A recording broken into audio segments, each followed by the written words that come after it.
Good morning, good afternoon, good evening, whatever time it is, wherever you are, it is right now. You are right here. My name is Manuel, and it's my pleasure to welcome you.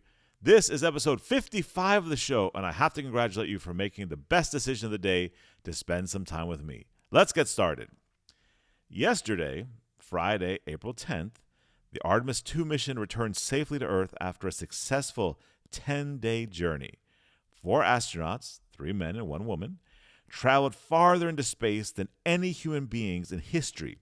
They didn't just orbit the moon, they went beyond it, around the far side, into deep space, and came home. That's not just a success, that is a great moment in history. That's the kind of moment that reminds you what human beings are capable of when we decide to push forward instead of standing still. Because, let's be honest, space exploration had been standing still for years, decades really. We hadn't sent humans beyond low Earth orbit since Apollo. Think about that. Generations grew up without seeing humanity take the next step. Now, baby, we are back. Not just dipping our toes, but pushing out again with a clear plan. Artemis II, then Artemis III, and yes, a return to the lunar surface in 2028. That doesn't just happen by accident. And here's the part that a lot of people don't want to say out loud. This mission, this great success, this great moment in American and world history does not happen without President Donald J. Trump. Look, you can feel any way you want to about the man. That's your business. But facts are facts. It was during his first administration that the Artemis program was prioritized, funded, and pushed forward with urgency.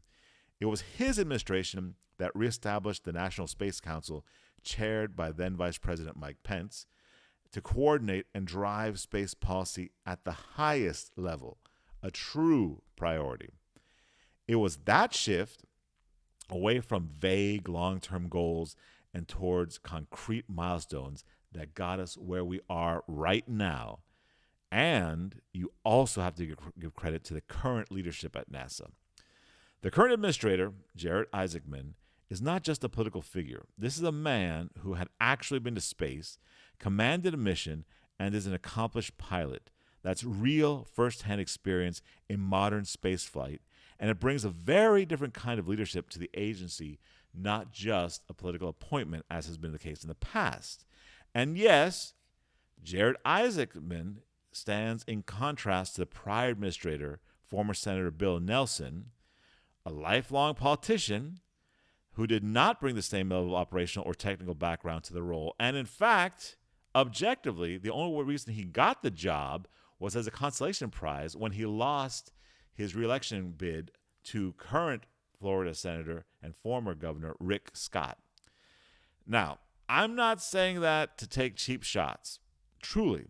I'm saying it because leadership matters, especially in something as complex and ambitious as returning humans to deep space.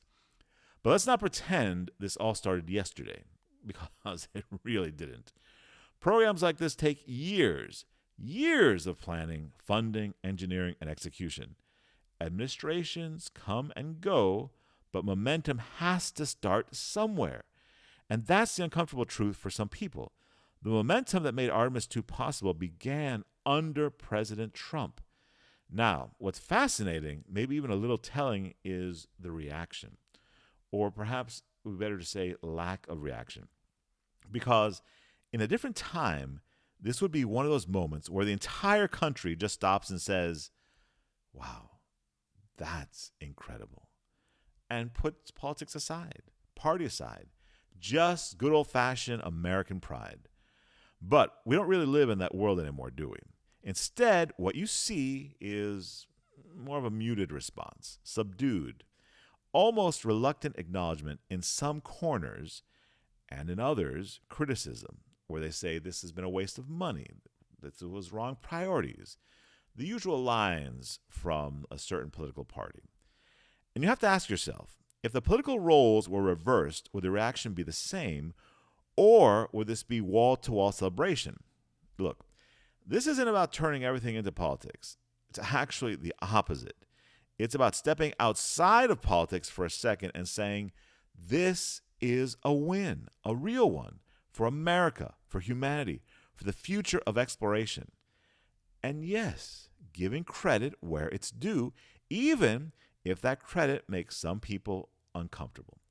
Because if we can't do that, if we can't acknowledge success honestly, then we're not really being serious people anymore. We're just playing teams. So here's the way to think about this. The lesson isn't really about Trump or Biden or NASA leadership or Democrats versus Republicans. The lesson is this. Big things, real progress, don't happen overnight. And they don't belong to just one moment or one headline.